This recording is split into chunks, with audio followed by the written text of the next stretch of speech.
Hello good morning students. आज मैं आपको ये जो कल मैंने आपको पार्ट 11 में पढ़ाई थी चतुर्लोमरी, ठीक है, क्लास सेकेंड वाले बच्चों। कल मैंने आपको क्या पढ़ाया था? चतुर्लोमरी।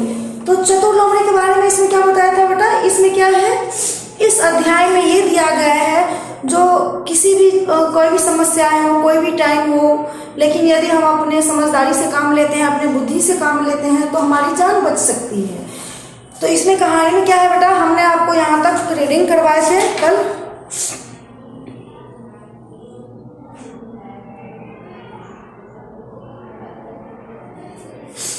इसमें मैंने आपको कल रीडिंग करवाया था, ठीक है।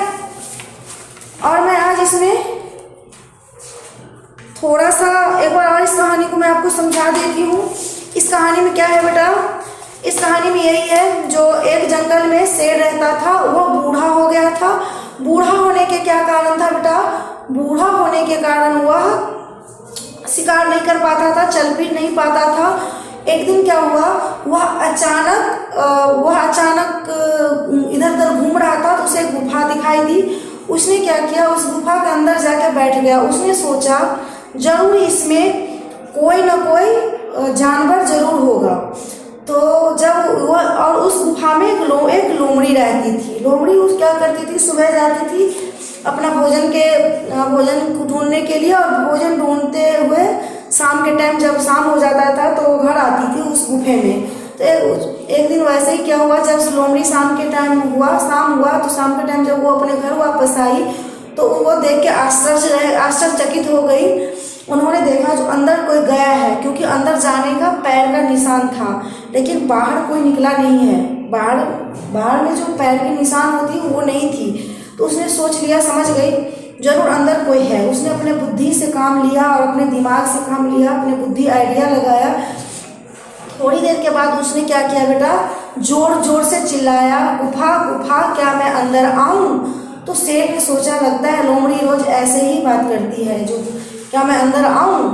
और यह गुफा जो इसलिए उसे बुला नहीं रहा है, जो इसे ये लग रहा है ये मेरे डर से कुछ बोल नहीं रहा है, ठीक है बेटा। तो वो इसलिए वो क्या करता है, शेर जब दोबारा लोमड़ी बोलती है कुछ देर रुकने के बाद, जो क्या मैं अंदर आऊं, तो वो शेर क्या कहता है, हाँ आ जाओ, आप अंदर आ जाओ, हाँ लोमड़ी अंदर आ जाओ। तो लोमड़ी बोली, क्या गुफा भी बोलता है? यह तो मेरी चाल थी, मैं तो समझ गई जो अंदर आप हो। और वह लोमड़ी क्या की, अपनी जान बचा के दूसरे गुफा में चली गई, दूसरे तरफ चली गई, चाहे जहाँ जाना हो। इस कहानी का यही मोरल है, इस कहानी से हमें यही शिक्षा मिलती है कि हमें कभी भी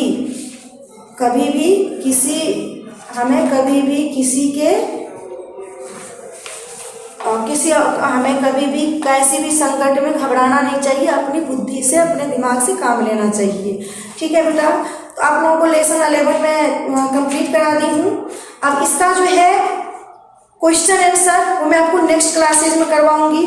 आज मैं आपको ये थोड़ा सा पढ़ा रही हूँ चैप्टर 12। चैप्टर 12 में देखिए क्या है, सबसे लंबा पशु जिराफ।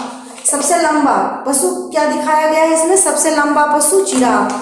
तो चलिए आप लोग अपना अपना बुक निकालिए, मैं आपको एक एक लाइन रीडिंग के साथ साथ आप लोगों को इसका अर्थ भी समझाते हुए चल जा रही हूँ। तो सबसे पहले है बेटा इसमें लेसन 12।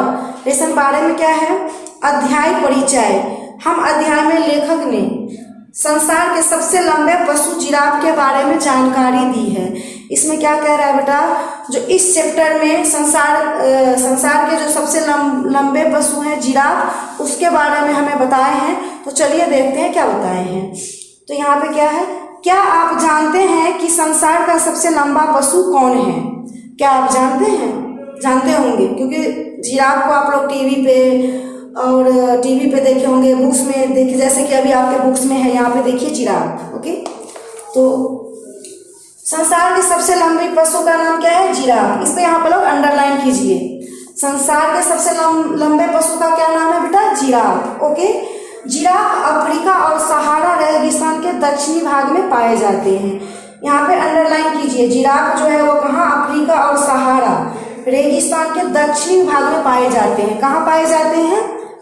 रेगिस्तान के दक्षिणी भाग में। ओके, यह हिरण के परिवार का ही वंशज है।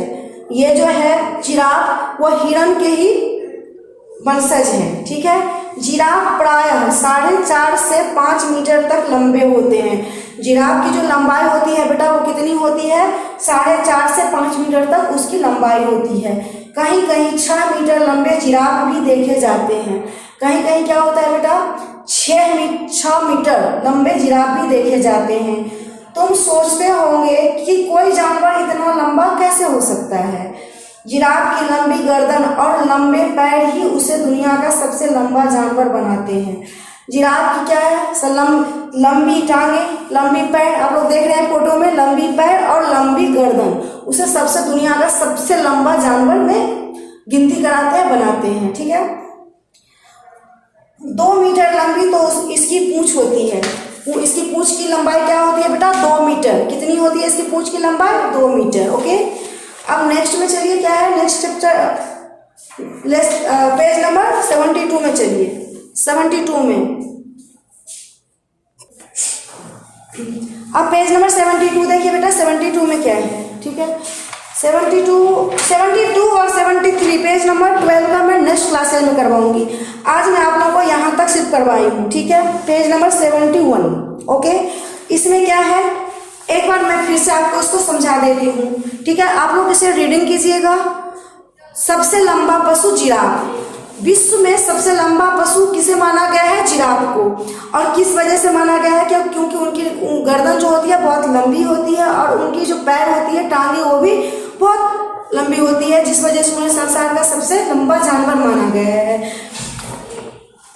क्या जिराफ जो है वो किस वंशज से लिया गया है? हिरण के वंशज से ही वो लिया गया है।